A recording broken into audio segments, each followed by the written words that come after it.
Todo biênio que nós temos aí uma eleição, sempre há essa perspectiva e expectativa quanto ao que se pode e o que não se pode fazer. Recentemente, o Tribunal Superior Eleitoral editou as suas resoluções e, na sequência, isso foi nos dias anteriores agora, né?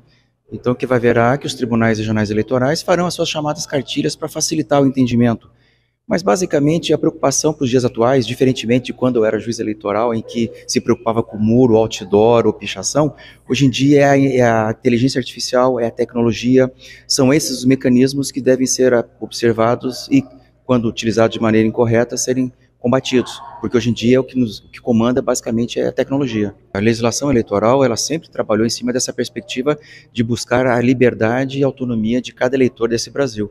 Então, sempre quando há um tipo de coação, qualquer tipo de situação em que possa caracterizar esse fraude, essa compra de votos, porque afinal de contas, votamos de maneira aberta, aberta que eu digo no sentido com a sua própria convicção, sem qualquer tipo de pressão. Então, você ter exatamente esse tipo de coação, isso dificulta ou praticamente neutraliza a democracia de um país. E por isso sempre haverá a coibição em cima desses elementos. Vamos separar. Então, se é o candidato que está fazendo, se são seus correligionários, se há uma ligação ou não, porque às vezes não se sabe que um está fazendo em relação ao outro. Nós temos devido processo legal, se houver um flagrante, será autuado.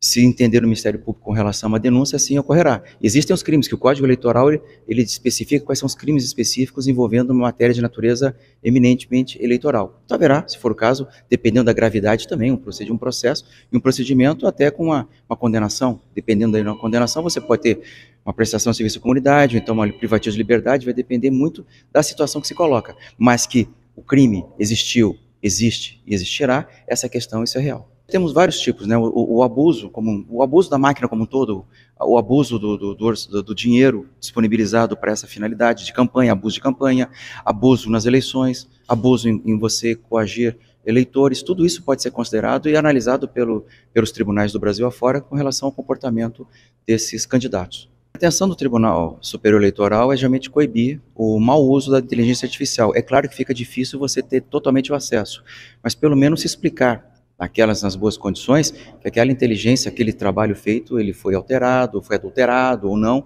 em cima disso. A questão é você ter acesso a ferramentas que combatam isso. Essa vai ser a grande preocupação da Justiça Eleitoral brasileira para esse ano de 2024, porque há um crescimento, há uma ascendência desse comportamento tecnológico como ferramenta de indução, ferramenta de orientação, ferramenta de novas percepções, ferramentas de adulteração. Tudo isso hoje em dia é possível e muitas vezes desconhecemos. Então o trabalho dos tribunais regionais eleitorais, Brasil afora, vai ser um trabalho exatamente não só de conscientização, mas se possível também de esclarecimento. Essa orientação é sempre que colocamos assim, os servidores do Tribunal Regional Eleitoral, até estou aqui com a minha secretária do meu lado, a Mônica, a preocupação nossa é que o eleitor tenha autonomia, tenha independência, tenha tranquilidade, não tenha pressão para votar. Porque o processo democrático, ele se faz dessa maneira, começando com as eleições livres, abertas, transparentes, para que, em tese, os melhores candidatos sejam eleitos e possam melhorar as nossas condições da comunidade. E essa eleição especial, ela é importante porque ela tem diretamente a você e a mim, porque nós somos moradores, nós somos munícipes. Então nós queremos o nosso melhor prefeito, nós queremos o melhor vereador para o nosso município. Então essa eleição diz diretamente a nossa realidade local. Então a importância é que você vote de maneira consciente, vote de maneira independente, aquele que você acredita que seja o melhor candidato. E não caia, como estou dizendo essa expressão, não caia em falsas informações. Fake news, deepfake são muito comuns hoje em dia. É o mundo virtual, é o mundo tecnológico que nós vivemos no século XXI.